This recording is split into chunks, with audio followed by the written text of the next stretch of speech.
প্রতিটা মাকে আমি একটা কথা বলতে চাই, বিয়ের আগে আমরা যখন ঘুরতে যেতে চাই তখন তোমরা এটা বলে সান্ত্বনা দাও যে বিয়ের পরে বরের সঙ্গে এখান সেখান কত জায়গা তোরা ঘুরতে যাবি, যেন মনে হয় বিয়ের পরে তোমরা থাইল্যান্ড, প্যারিস, দিল্লি কত জায়গায় না ঘুরে বেড়াইছো।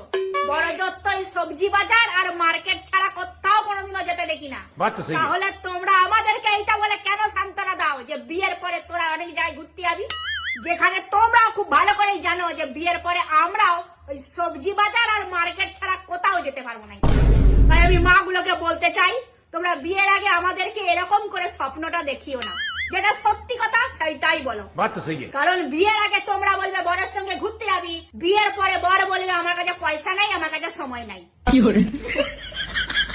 এইটাই হয় সবার সাথে, তোমাদের সাথেও হয়েছে, আমাদের সাথেও এইটাই হচ্ছে।